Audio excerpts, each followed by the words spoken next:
Bonsoir à tous et bienvenue dans cette session de débriefing sur le système Fullking. Donc on va voir ensemble la journée de mardi 1er décembre et mercredi 2 décembre. Mais juste avant, eh bien tout simplement je voulais vous présenter très rapidement un nouveau setup sur lequel je travaille depuis quelques semaines, juste pour vous montrer rapidement un peu le type d'alerte qu'il donne. Donc c'est toujours sur le Cintiq, hein, vous savez que je suis familier avec le Cintiq.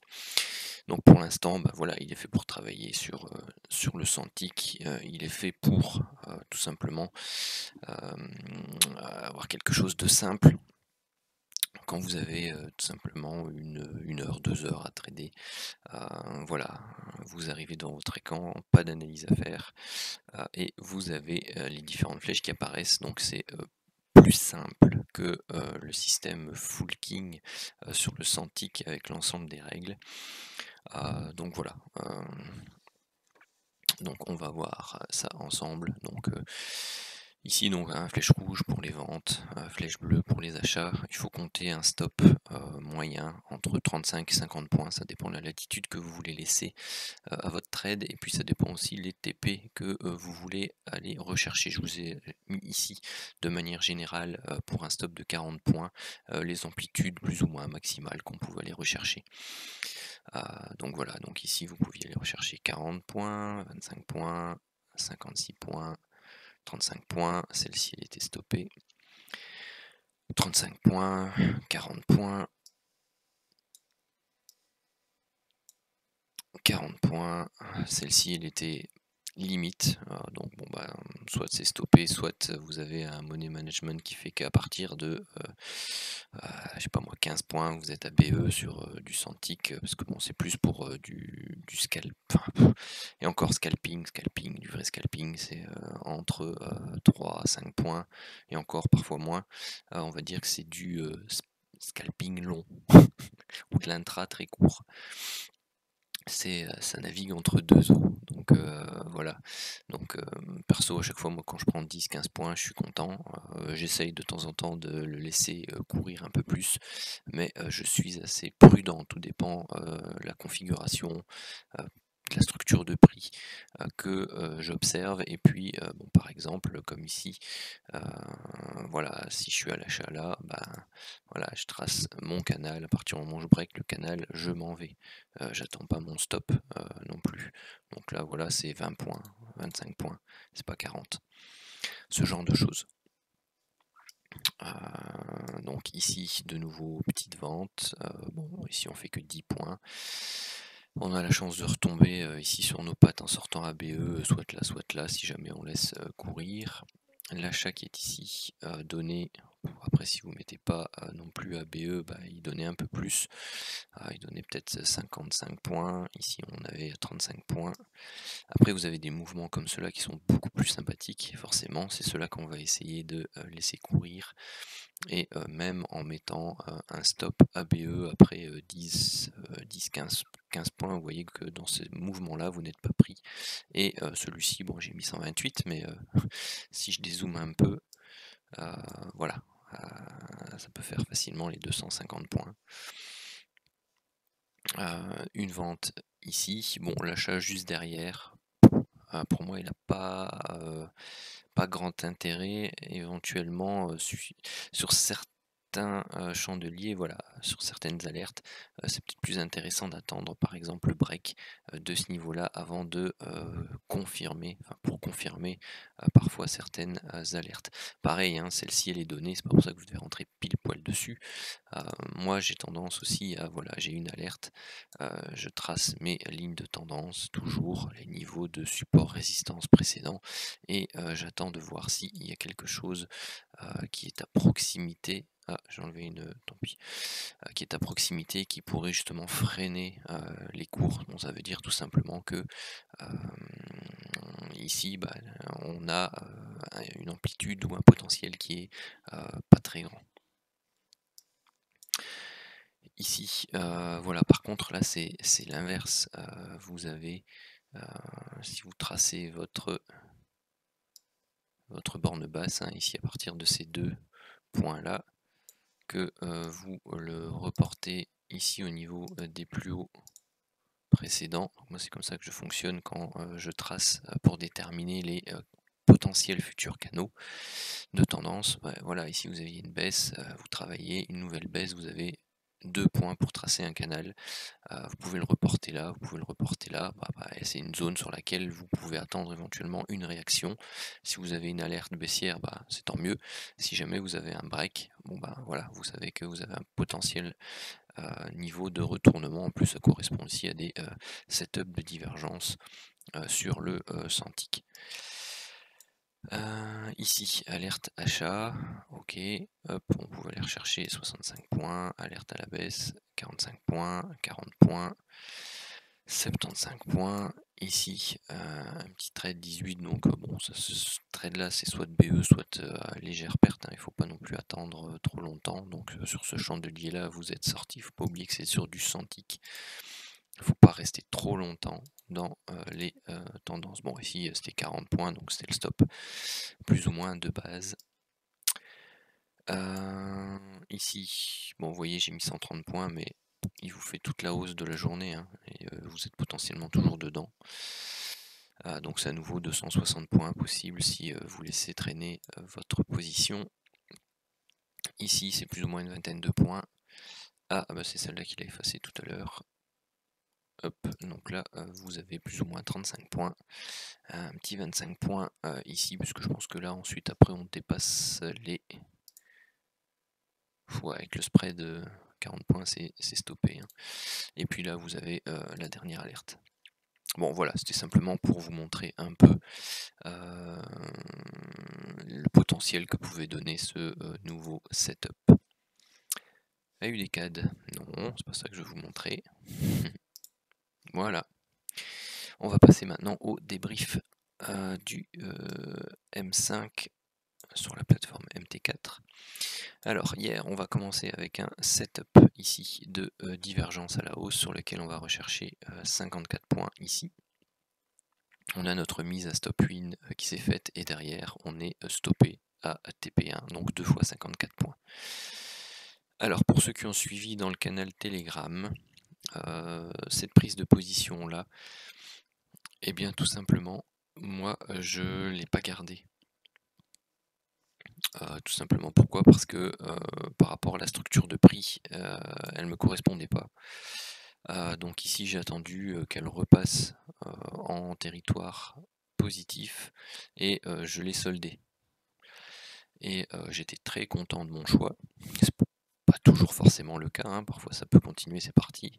Mais voilà. Donc en plus, comme ici on avait déjà eu un setup de divergence baissier qui a donné son TP1 à 41 points et qui s'est mis en stop win derrière, donc quand il a été retracé, bon voilà, moi je suis sorti. Plus ou moins sur ces niveaux-là. Bon, ici dans le débrief, forcément, je vais compter le stop loss. Donc c'est 179 points de négatif. Ensuite, on a eu le break ici de cette boîte. Donc on est allé rechercher le TP1 à 114 et on est allé rechercher le TP2 à 253 points plus ou moins. Donc ce qui nous fait... je vais faire le bilan sur les 2 jours. Hein. Mais sinon ça nous fait hier une journée à 199 points. La journée d'aujourd'hui, vous voyez ici un peu plus molle. D'ailleurs on a eu un setup de divergence qui a été validé à la hausse ici. Et tout simplement elle a été validée à nouveau, comme je l'explique régulièrement. Bon là j'étais pas devant les écrans pour pouvoir m'en occuper, mais voilà, valider ici. D'ailleurs ça c'est quelque chose qui devra être corrigé parce qu'on a eu à peu près la même chose l'autre jour. Vous voyez que non, pardon, non, il n'y a rien dans celui-là. J'allais dire, vous voyez que la MM15 a été soulevée ici, mais elle n'a pas été soulevée après qu'on ait fait le plus bas qui donne naissance à la divergence. Donc le plus bas qui donne naissance à la divergence, c'est celui-là. On break la MM15, mais vous voyez qu'ici on est sur un niveau de résistance, tout simplement. et si vous tracez à ce moment-là votre oblique, votre ligne de tendance qui dans la méthode manuelle est le vecteur principal de confirmation de prise de position, vous voyez, le break, il est rikiki. Donc dans ces cas-là, moi j'entends le chandelier suivant. En manuel bien sûr. Donc là, bon, c'est le robot, hein, donc il a quelques lacunes, on va dire, à ce niveau-là. Et c'est pas forcément évident de pouvoir prendre ça en compte pour le moment. Donc ça, c'est éventuellement une amélioration future où bon, bah, effectivement on regardera les deux sommets précédents, on tracera une ligne et puis on regardera le break aussi de la ligne pour voir si c'est correct. Donc il y aura des conditions supplémentaires de filtres qui pourront apparaître. Donc on a toute une série de boîtes qui n'ont pas été breakées ici. Et ensuite, on est toujours en position dans le break de celle-ci. Donc vous voyez, c'était un très grand stop loss, donc 200. J'ai déplacé manuellement à partir du moment où on était arrivé plus ou moins ici le stop loss et je l'ai mis sous le niveau de la box qui s'était créée là. Et bah, tout simplement, juste avant la clôture, comme on a fait une mèche qui s'est approchée ici du BE, j'ai manuellement mis moi-même à PE. Tout simplement par sécurité, parce qu'à partir du moment où on vient breaker de maintenant ces nouveaux plus bas qui ont été faits ici, donc cette zone créée par l'ensemble de ces mèches, hein, puis vous avez tout ça derrière, vous avez hop, voilà, une zone ici un peu plus large, si j'arrive à la tracer, si je veux bien. Voilà, vous avez cette zone là qui normalement est une zone support. Donc voilà, on pourrait éventuellement avoir un pullback là-dessus, mais si on commence à percer celle-là, bon, il y a de fortes chances qu'on aille revisiter ces niveaux-là. Et ça m'intéresse pas de rester dans la position et de perdre, entre guillemets, en partie les gains qui sont là actuellement. Par contre, je le laisse en cours. Pourquoi? Parce que vous avez aussi cette ligne de tendance ci qui est présente. Et si vous, tout simplement, hop, la reportez ici, bon bah voilà, vous pouvez aller rechercher une hausse et un contact sur ce haut de canal. Voilà, après si vous voulez hop, la changer, alors attendez, hop, MT4 pour ça n'est pas très flexible. Si vous voulez tracer la ligne de tendance qui est ici, hop, vous voyez, support, vous la mettez là, le haut de canal se trouve plus ou moins là, donc bon voilà, j'espère dans la nuit qu'on pourrait aller rechercher au moins le TP1. Ce qui nous fait, alors bon là c'est au moins 0 et 0 sur le trade qui est en cours, donc on a un total de 89 points pour l'instant pour les 2 premiers jours de décembre. Alors à savoir que celle-ci, bah voilà, manuellement il y avait moyen de la filtrer. Et bon bah après celle-ci, moi je l'ai quittée par rapport à une analyse personnelle qui n'a rien à voir avec des éléments systématiques comme pour ici. Mais bon voilà, vous avez l'occasion par certains filtres personnels, j'en suis sûr, de pouvoir gérer ce genre de situation un peu mieux que ce que ne le fait par exemple le robot. Hein, si je reprends l'autre position, bon, bah, il y a certainement... où est-ce qu'elle était? Hop, pardon, voilà. Si on dézoome un peu...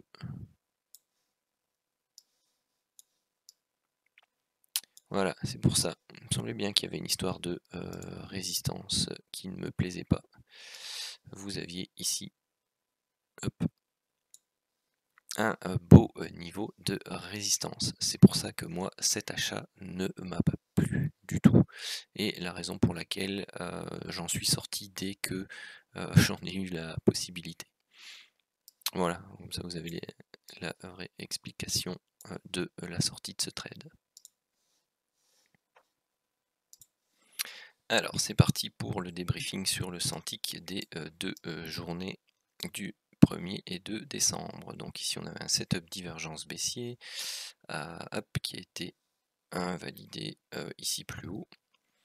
Donc là, on avait une première alerte ici, hop, qui aura été stoppée. Une seconde alerte ici, qui aura été stoppée ABE. Non, pardon, celle-là on pouvait pas la prendre puisqu'on n'était plus dans le setup div et on n'est pas en zone de consolidation de range long terme. Celle-ci non plus. Validation de la divergence, vous voyez, hein, c'est toutes les petites bougies, donc pour moi elle n'a pas été validée. Pas pour ça qu'elle ne donne pas une priorité, bien entendu. Donc ici on remonte, on invalide la priorité. On a un nouveau setup de divergence ici. Vous avez votre ligne de tendance, vous voyez, ça baisse. Éventuellement une validation ici. C'est moins de 10 points, c'est pas évident non plus, hein. Ça traîne. On a toujours un stop de plus ou moins 65 points. Bon ben voilà, après hein, c'est l'occasion soit de sortir à BE, soit de laisser traîner un peu plus. Mais en tout cas, dans le débrief, moi je le compte à BE.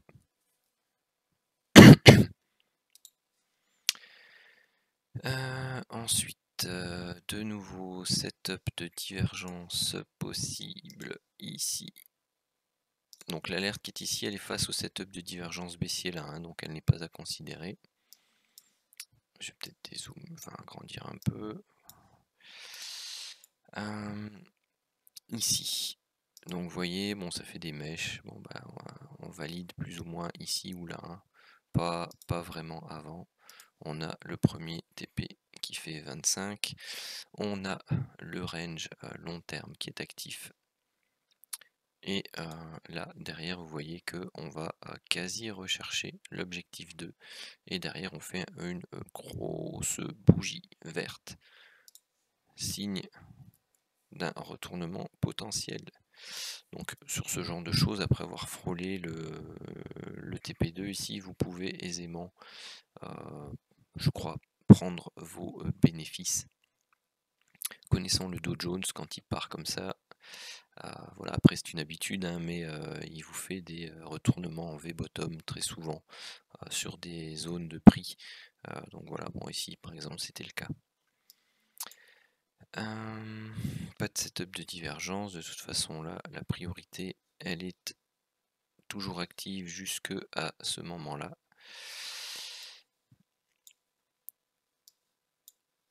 Jusqu'ici, non, hop, jusque là. Donc là on avait l'alerte divergence, donc là on invalide le setup div, on part, on revient, on éclate, on reste pas là dedans, moins 35 points. Setup de divergence clairement pas validé hein, ici, donc celui-là. Pourquoi? Parce que vous avez ici la ligne de tendance qui est ici, puis qui est ajustée, hop, et qui va jusque là-bas. On n'a pas de setup de divergence ici. Pourquoi? Tout simplement parce que, vous voyez l'indicateur, il ne baisse pas suffisamment. Enfin, plutôt il remonte trop haut ici. Toutes les alertes ici qui étaient en rouge ne sont pas en zone de range long terme. Donc on ne se met pas face à la tendance qui est en cours et qui pour l'instant est clairement haussière. Vous voyez, hein, c'était haussier ici, temporisation, et puis là, on est haussier.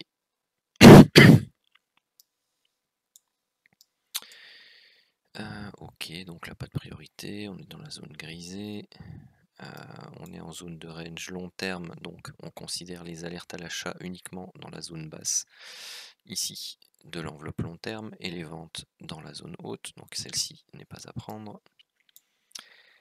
Celle-ci, pour moi, elle est limite, hein. Quand c'est vraiment limite, que ça touche la zone grisée, bon, c'est comme si c'est dedans, hein. Je vous le dis assez régulièrement, c'est pas intéressant d'entrer dans ce genre de trade. Pourquoi? Parce que vous êtes toujours à proximité de cette zone de fluctuation ici qui est incertaine. ou sur lesquels vous avez le moins de potentiel à réaliser. Ici, setup de divergence, vous avez votre ligne de tendance qui est quand même ici, et la validation se fait dans la zone grisée, donc on ne prend pas. Ici, donc on n'est pas en zone de range long terme. La tendance est toujours ici baissière, hein. Donc on ne prend pas. Ici pareil, setup de divergence à la hausse, validé par celui-là. Celui-ci break la MM15, la ligne de tendance, bon soit ici, soit là, bon, je vais le considérer à partir d'ici. À nouveau, c'est assez long. Pour moi, c'est censé être du BE. On va rechercher ici notre 30 points et puis après ça descend. Perso, je vais la considérer comme étant à BE. Alors, celui-ci, il est en zone basse, il est dans le sens du setup de divergence. Hop, il va rechercher ses 5 points, on va dire. Hop, ensuite, plus rien, plus rien, plus rien. Ici, non. Setup de divergence. Ça devient limite. En termes d'horaire. Hein. 21h21. Ok. Hop. Prix trop bas. Bon, vous pouvez aller rechercher 20 points TP1. Et puis c'est tout. Alors, on va dire première journée, pas évidente. Où c'est? Ah, j'ai pas préparé. Je mets sur pause et je reviens. Hop là, voilà. Alors, égal, moins 65 plus 25, moins 35, plus 5 plus 20. Super, on commence avec moins 50. 1, 2, 3. 3 gagnants, 2 perdants, 2 BE. Ensuite, ici, moins 65, plus 55, moins 35. Et puis c'est tout. Hop, moins 45. On a donc non, pardon, il y a un BE en plus, donc c'est 2 gagnants, 2 perdants, 3 BE. Voilà pour la journée de mardi. Passons à aujourd'hui.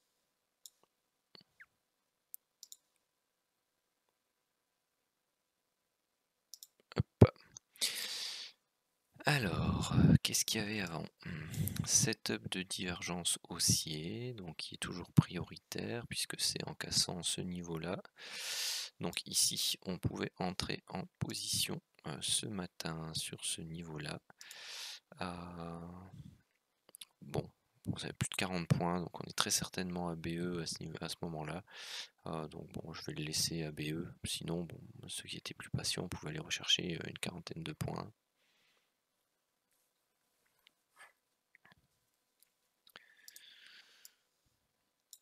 Ensuite, on arrive ici, alerte King TT. Donc de mémoire, le setup de divergence là-bas est toujours actif. Donc on pouvait entrer en position. Ici, aller rechercher son TP, 50 points.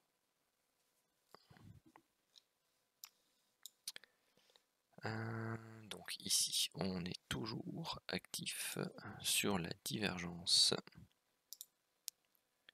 Hop. 10 points. Ensuite, on a le setup ici de divergence à la hausse. Qui est validé par ce champ de lilas. Après, si on attend un petit peu, bon voilà, c'est celui-là qui break clairement et qui avale tous ces champs de lilas ici, qui forment une zone de consolidation. Donc voilà, par sécurité, l'entrée se faisait ici. On allait rechercher l'objectif 1 à 60 points et l'objectif 2 ici à 120 points. une alerte King TT dans le sens de la divergence qui allait rechercher son objectif ici à 60 points. Tout de suite, on sent que la journée sera plus intéressante. Des setups de divergence ici. Alors, ont-ils été validés? Ligne de tendance ici. Vous voyez que ce sont des petits chandeliers, des mèches, puis on valide jamais les setups de divergence qui sont ici.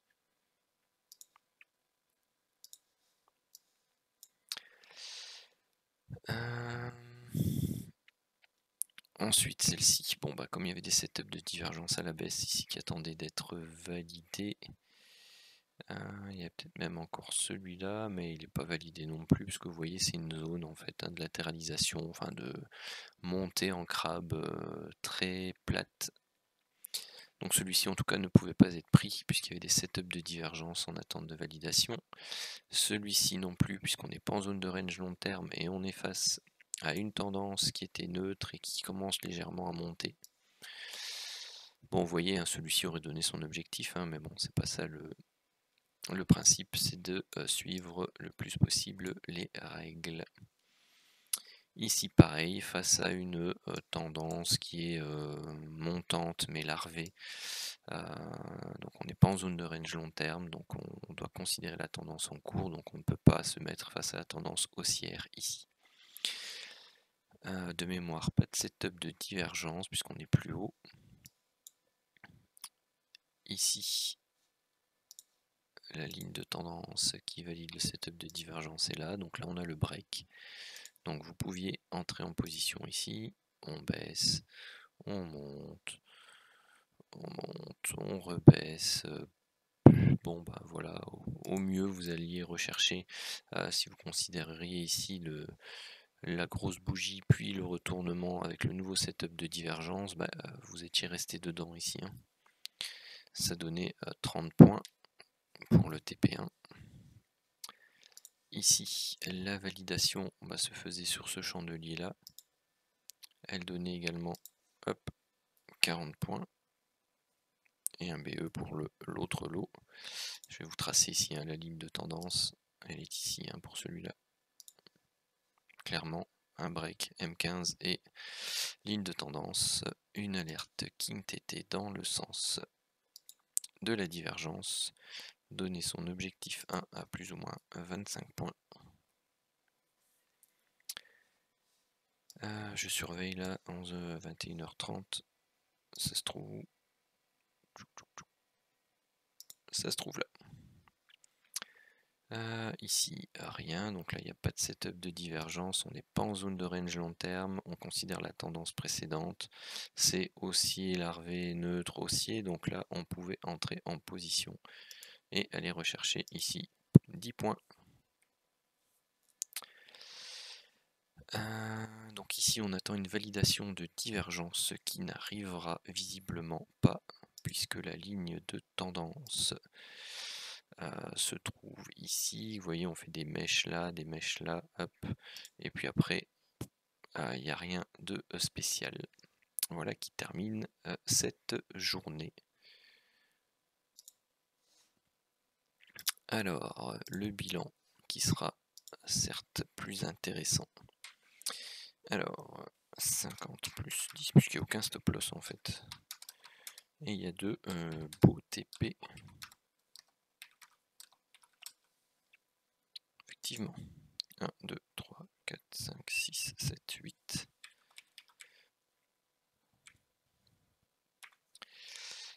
50 plus 10, plus 120, plus 60, plus 25, plus 275, 6,